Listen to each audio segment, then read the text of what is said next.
Bismillahirrahmanirrahim. Assalamualaikum warahmatullahi wabarakatuh.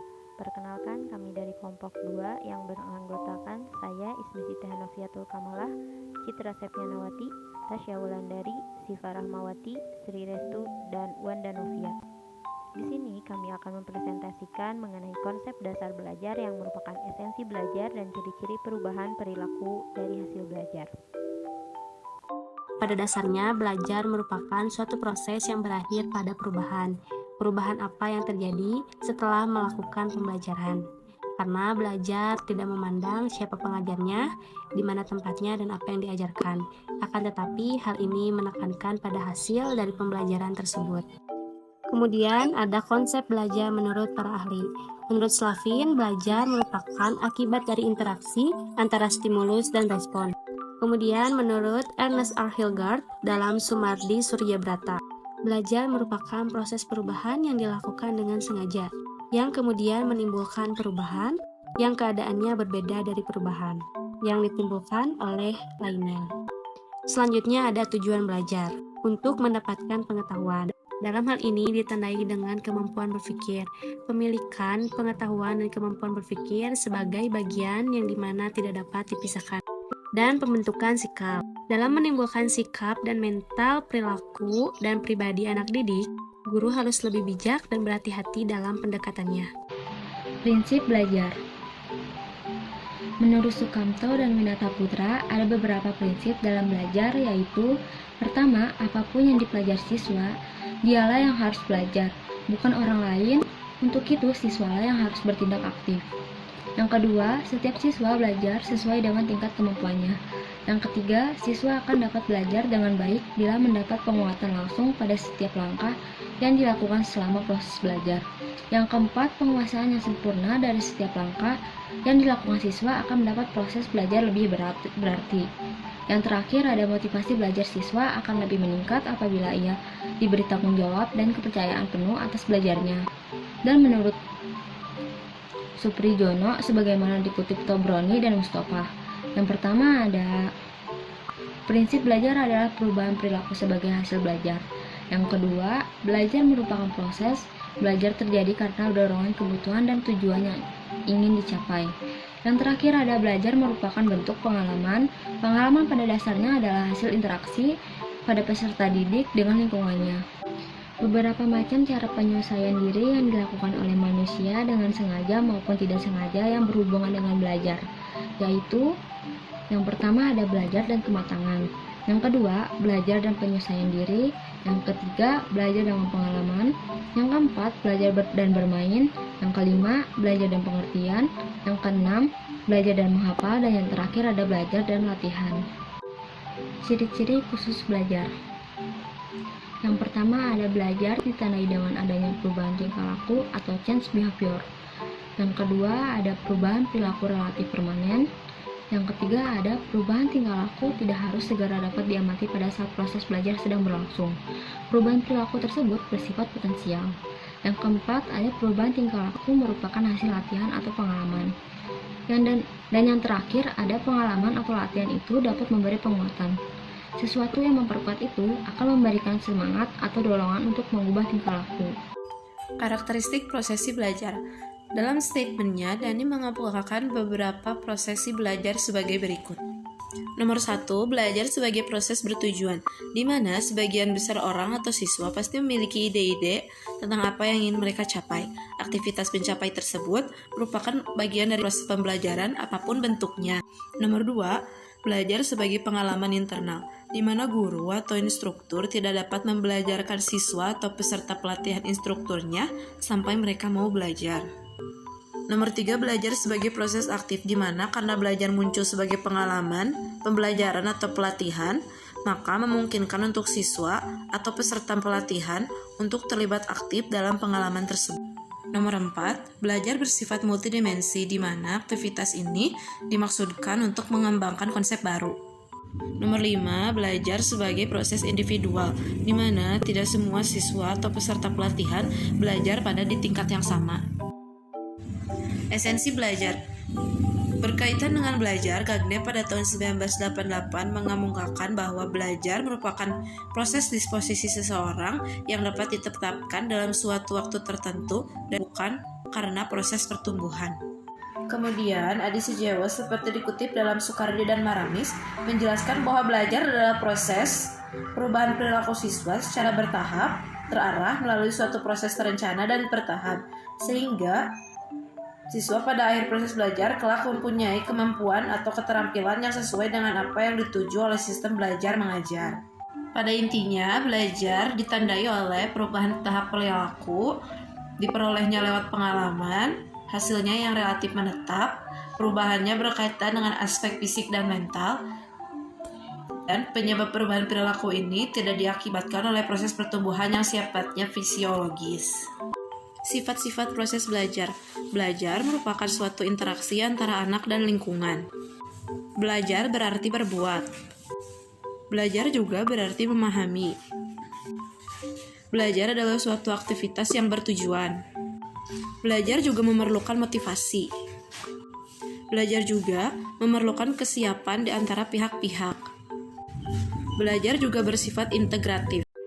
Hasil belajar merupakan perubahan perilaku dari diri seseorang akibat tindak belajar, yang dimana mencakup aspek kognitif, aspek afektif, dan aspek psikomotorik.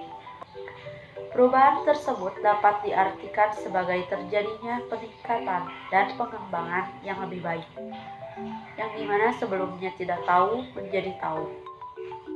Hasil belajar menurut para ahli. Hasil belajar menurut Rusman yaitu sejumlah pengalaman yang diperoleh siswa yang mencakup ranah kognitif, afektif, dan psikomotorik. Belajar tidak hanya penguasaan konsep teori mata pelajaran saja, tapi juga penguasaan kebiasaan, persepsi kesenangan, minat bakat, penyesuaian sosial, macam-macam keterampilan, cita-cita, keinginan, dan harapan. Hasil belajar menurut Dimyati dan Mujiono adalah hasil yang dicapai dalam bentuk angka-angka atau skor setelah diberikan tes hasil belajar pada setiap akhir pembelajaran. Nilai yang diperoleh siswa menjadi acuan untuk melihat penguasaan siswa dalam menerima materi pelajaran. 3 ciri-ciri hasil belajar menurut Dimyati dan Mujiono. Yang pertama, hasil belajar memiliki kapasitas berupa pengetahuan, kebiasaan, keterampilan sikap, dan cita-cita. Yang kedua, adanya perubahan mental dan perubahan jasmani. Yang ketiga, memiliki dampak pengajaran dan pengiring. Karakteristik perubahan hasil belajar. Menurut Muhyiddin Syah, ciri-ciri perubahan khas yang menjadi karakteristik perilaku hasil belajar yang terpenting adalah 1. Perubahan intensional. Perubahan yang terjadi dalam proses belajar adalah berdasarkan pengalaman atau praktek yang dilakukan dengan sengaja dan disadari atau dengan kata lain kebetulan. Karakteristik ini mengandung konotasi bahwa siswa menyadari akan adanya perubahan dalam dirinya, seperti penambahan pengetahuan, kebiasaan, sikap dan pandangan tertentu, keterampilan, dan seterusnya. Yang kedua, ada perubahan positif aktif. Perubahan ini terjadi karena proses belajar bersifat positif dan aktif. Positif artinya baik, bermanfaat, serta sesuai dengan harapan. Hal ini juga bermakna bahwa perubahan tersebut senantiasa merupakan penambahan, yakni diperolehnya sesuatu yang baru, yang lebih baik dari apa yang telah ada sebelumnya. Yang ketiga, ada perubahan efektif fungsional. Perubahan yang timbul karena proses belajar bersifat efektif, yang artinya perubahan tersebut membawa pengaruh, makna, dan manfaat tertentu bagi siswa. Kemudian yang keempat, manifestasi perilaku hasil belajar. Menurut Muhyiddin Syah, manifestasi atau perwujudan perilaku hasil belajar biasanya lebih sering tampak dalam perubahan-perubahan, yaitu kebiasaan, keterampilan, pengamatan, berpikir asosiatif dan daya ingat, berpikir rasional dan kritis, sikap, inhibisi, apresiasi, tingkah laku afektif. Selanjutnya, di sini ada faktor-faktor yang mempengaruhi hasil belajar, yang dibagi menjadi 2 faktor, yaitu faktor internal siswa dan faktor eksternal siswa. Faktor internal siswa meliputi gangguan atau kekurangmampuan psikofisik, yakni yang bersifat kognitif seperti rendahnya kapasitas intelektual atau inteligensi. Kemudian yang bersifat afektif seperti labilnya emosi dan sikap. Kemudian yang bersifat psikomotor seperti terganggunya alat-alat indera penglihatan dan pendengaran, yaitu mata dan telinga. Selanjutnya, faktor eksternal siswa yang meliputi semua situasi dan kondisi lingkungan sekitar yang tidak mendukung aktivitas belajar. Faktor lingkungan ini meliputi lingkungan keluarga, contohnya ketidakharmonisan hubungan antara ayah dan ibu, dan rendahnya ekonomi keluarga. Kemudian lingkungan perkampungan atau masyarakat, contohnya wilayah perkampungan kumuh dan tempat sepermainan yang nakal. Selanjutnya ada lingkungan sekitar, contohnya kondisi dan letak gedung sekolah yang buruk seperti dekat pasar, kondisi guru, dan alat-alat yang berkualitas rendah. Selanjutnya di sini ada tujuan hasil belajar yang dibagi menjadi dua, yaitu tujuan umum dan tujuan khusus. Tujuan umum diantaranya yaitu 1. Menilai pencapaian kompetensi peserta didik, 2. Memperbaiki proses pembelajaran, yang ketiga sebagai bahan penyusunan laporan kemajuan belajar siswa. Tujuan khusus diantaranya yaitu 1. Mengetahui kemajuan dan hasil belajar siswa, 2. Mendiagnosis kesulitan belajar, ketiga memberikan umpan balik atau perbaikan proses belajar mengajar, 4. Penentuan kenaikan kelas, 5. Memotivasi belajar siswa dengan cara mengenal dan memahami belajar siswa dengan diri dan merangsang untuk melakukan usaha perbaikan. Prinsip penilaian hasil belajar. Prinsip penilaian hasil belajar dikatakan valid jika dalam pelaksanaan penilaian memperhatikan prinsip-prinsip berikut. Nah, yang pertama yaitu mendidik.